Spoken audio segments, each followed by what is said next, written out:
It's summertime, and as the song goes, the living is easy. The sun is warm and the air is sweet. Come and join me in the cool of the night with a good book or two.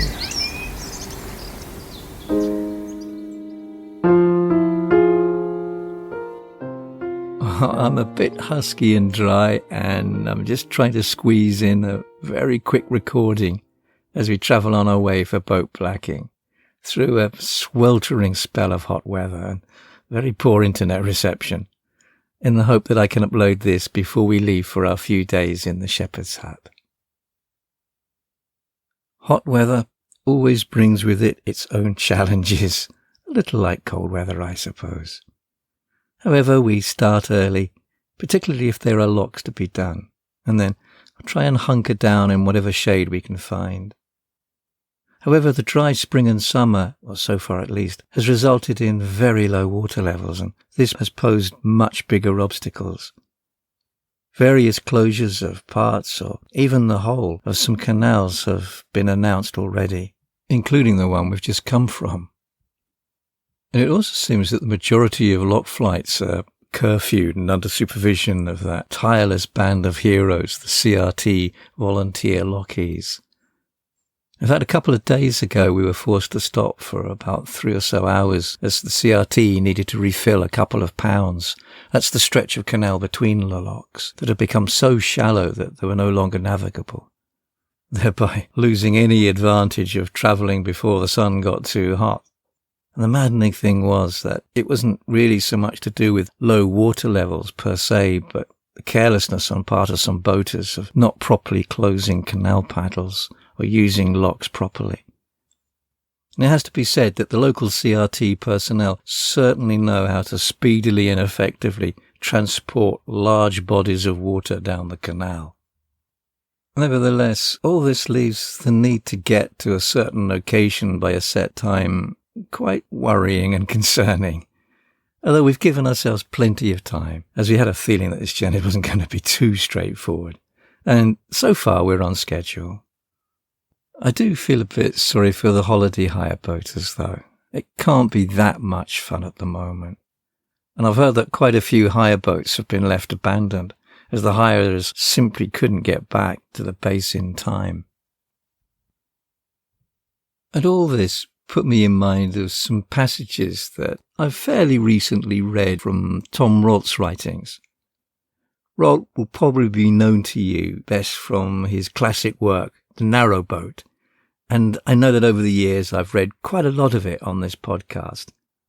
However, Rolt is so much part of the landscape of canals and narrowboating that I feel like I can excuse myself in returning to his books to feature as one of our summer readings, partly because he's such a great writer on the canals, and also because for all the challenges that we're currently facing up and down the canal waterways network, it's good to be reminded of how it all began and what it was like to cruise on the canals when Rolt and the Inland Waterways Association began championing the restoration and, in some cases, reopening of a disintegrating canal network.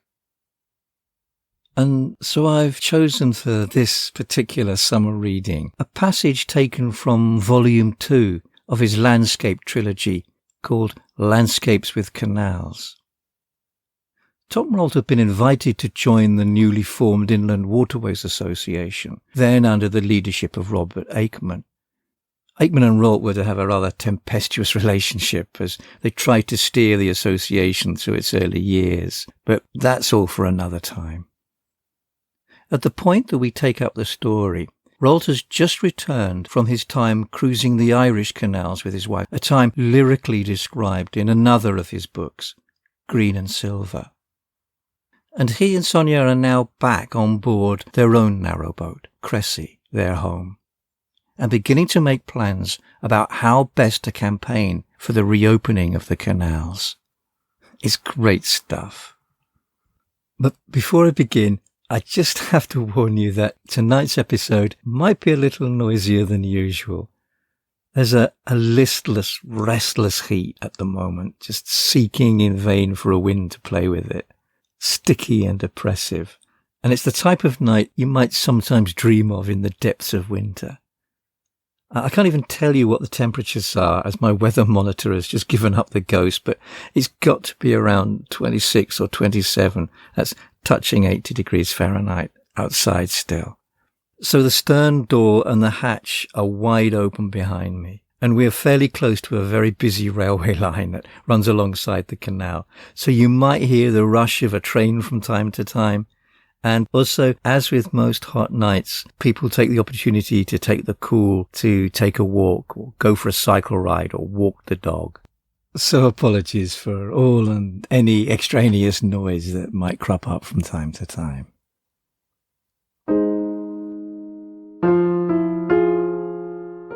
From Landscape with Canals by L.T.C. Rolt, published in 1977 and now published by the History Press. When a belated spring eventually arrived, we decided that the time had come to do some campaigning for the new association, that's the Inland Waterways Association, by deed instead of merely by word.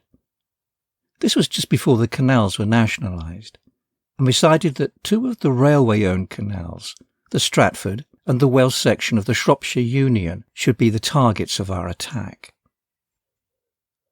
We had learned that the Lifford drawbridge at the northern end of the Stratford Canal, which we had passed under with difficulty on our way to Tardybrig in 1941, had since collapsed under heavy road traffic, and that the GWR had replaced it by a temporary fixed steel structure, which made the canal impassable by anything larger than a canoe. Unlike the southern end of this canal, between its junction with the Grand Union at Kingswood and Stratford-upon-Avon, which was then in an advanced state of decay, this northern section had been used in comparatively recent times by commercial traffic, trading between London and the south of Birmingham. The trade in cocoa beans and chocolate crumb from London docks to the Cadbury factory in Bourneville had been a notable example of such movements, and I then saw no reason why such a trade might not be resumed, provided the canal could be opened up. In challenging the might of the GWR, that's the Great Western Railway, we had a trump card to play, which has now, most unfortunately, been lost. A statutory right of navigation. Rolt provides a footnote here. The right was written into most, though not all, of the original Canal Acts. The Act for the Derby Canal was one of the exceptions. This enabled the Derby Canal Company to defeat a plot that had been laid between Brigadier H.E. Hopthrow of ICI, Mr. Malender, Managing Director of the Derby Gaslight and Coke Company, and myself to bring a pair of boats laden with coal onto the eastern section of the canal.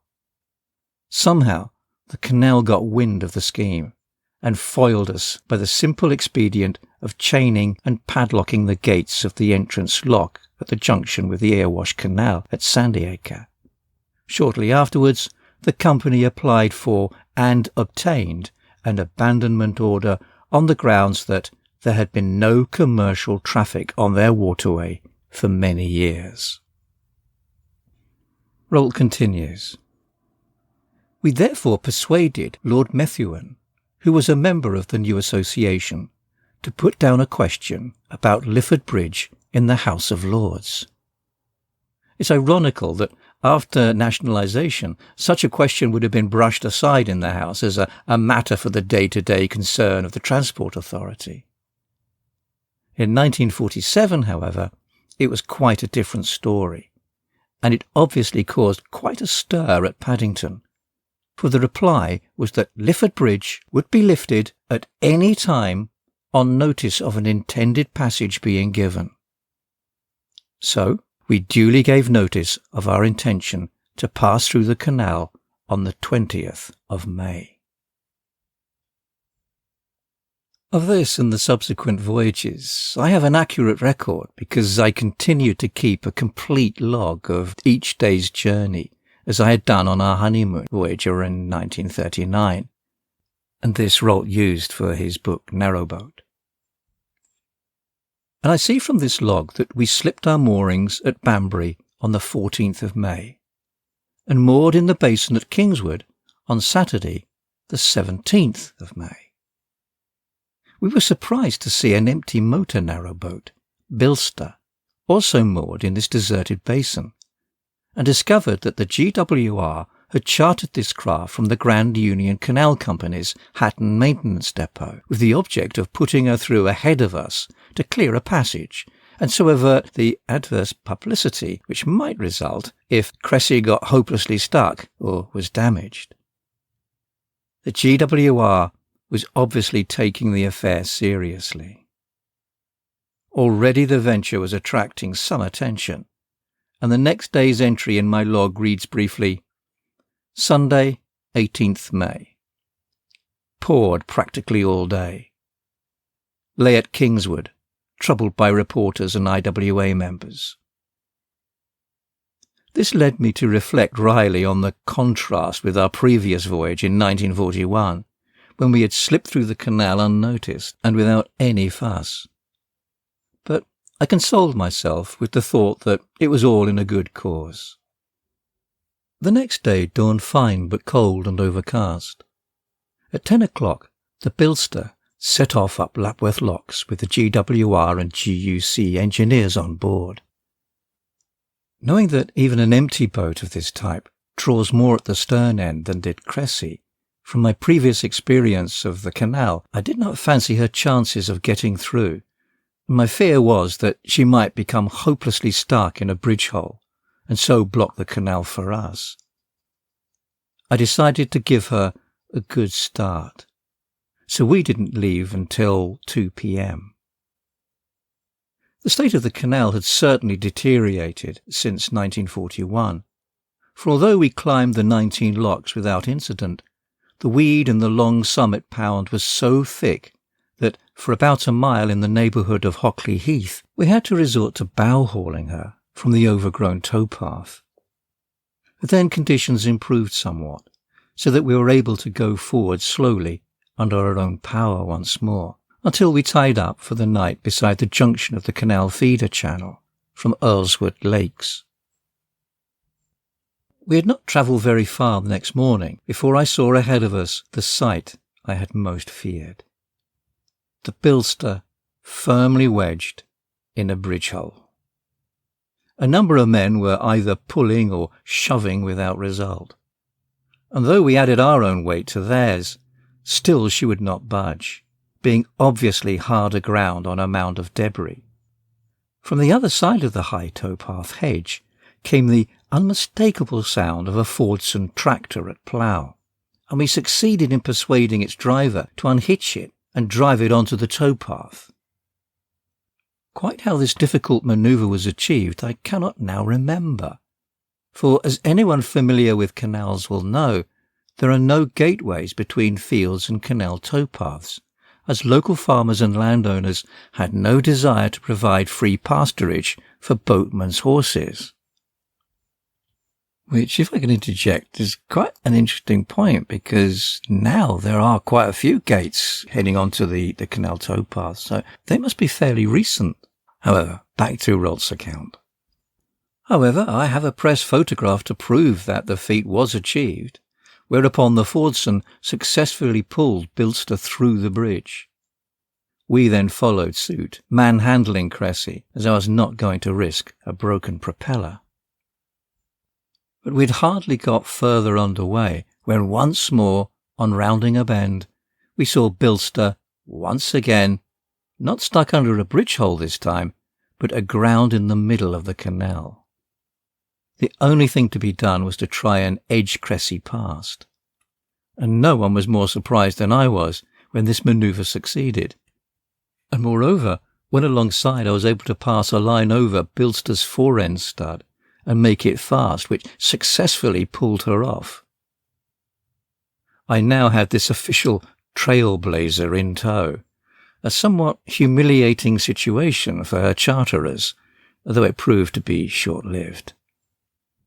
For as we approached the next bridge hole, I stopped my propeller as a precaution, and sure enough, we grounded at the stern. Although we managed to haul her over the obstruction without much difficulty, it was obvious that the Bilster would be in much worse trouble here than ever before. Her captain had obviously weighed up the situation and had come to the same conclusion, for he signalled me to cast off the tow and leave him to his fate. What the end of his story was, we never knew, for that was the last we ever saw of the Bilster. We went ahead, very slowly and cautiously. There's always in my mind the fear that Cressy might hit some underwater obstruction, knock her bottom up, and sink ignominiously and expensively in the middle of the canal. The thought of those muddy waters slowly rising over the floor of our carpeted saloon and up the spines of the lowest bookshelf was a nightmare prospect on which I did not care to dwell.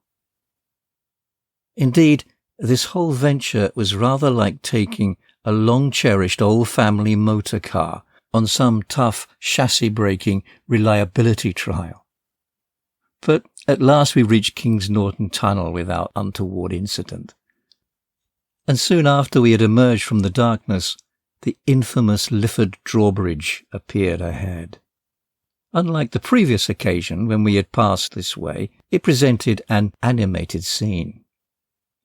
The steel decking which had replaced the old wooden bridge had been jacked up onto wooden packing by a posse of overall GWR gangers who were standing by, and the towpath was lined with spectators, mostly press reporters and photographers. The gang had evidently decided to do no more work on their jacks than was absolutely necessary, for there were only a couple of inches to spare over our roof tank as Cressy was slowly manhandled beneath the girders. I remembered the shoal beyond the bridge on which Cressy had grounded heavily on the previous occasion. It consisted of ashes ejected from the boiler house of a factory beside the towpath, and we soon found that it had grown in the 5 years that had since elapsed. But at least there was no lack of manpower this time. Normally, I dislike spectators when engaged upon exploits of this kind, but there are occasions when they can be useful, and this was one of them. If the last 100 yards of canal to the junction stop lock had been completely dry, I think sheer enthusiasm would have dragged us there. Nevertheless, after the crowds and the questioning, it was a relief to plunge like a rabbit into a burrow, into the deep, dark depths of West Hill Tunnel, and to escape from it all. We were on our own again. But this episode was only the opening chapter in the saga of Lifford Bridge, for had we allowed matters to rest there, is no doubt at all that the status quo would have remained undisturbed. Somehow we had to ensure a series of repeat performances until it dawned on the canal owners, soon to be the British Transport Commission, that it might be cheaper to reconstruct the bridge than continually to send large gangs of men to jack it up.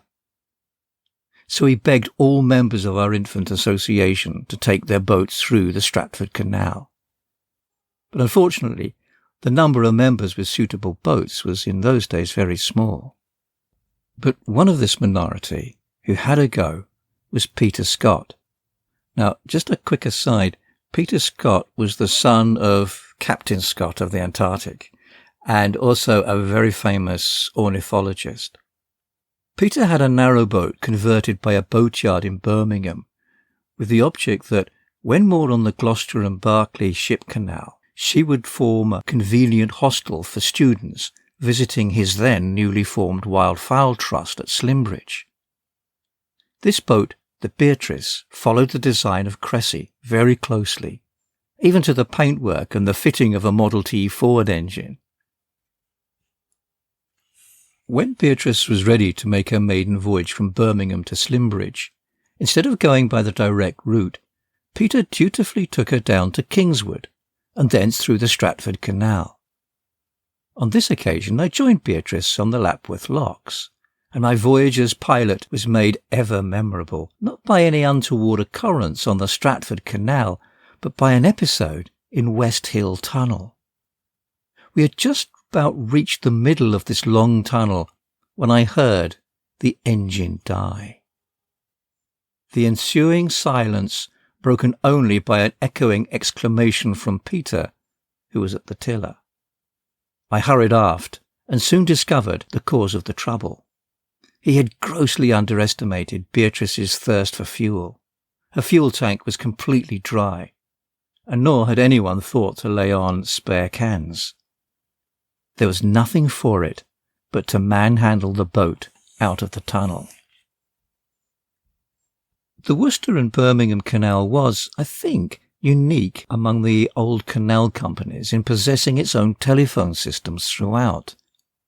Although this had long ago fallen into disuse, the metal brackets that had carried the insulators still existed along the crown of the tunnel roof. And by standing on the cabin, pushing against each bracket in turn while I walked aft, and then running forward to wait for the next bracket to come up, I found I could keep the boat moving at about half its normal speed. By the time we finally emerged from the south end of the tunnel, dusk was falling, and I was not only exhausted, but black as a sweep from the accumulation of soot that the vanished steam tug Droitwich had left on the tunnel roof. It was noticeable that the other IWA members present on this occasion took no part in these proceedings, but remained below drinking tea, content to leave it to Peter and myself to extricate them from this predicament. I have never legged a boat through a canal tunnel in the traditional manner, but this experience was the next best thing, and gave me a very fair idea of the sheer physical effort involved, despite the fact that Beatrice was only the equivalent of a half-empty boat. And so with those images in mind, and before my voice gives up altogether, this is the Narrowboat Erica signing off for the night and wishing you a very restful and peaceful night. Good night.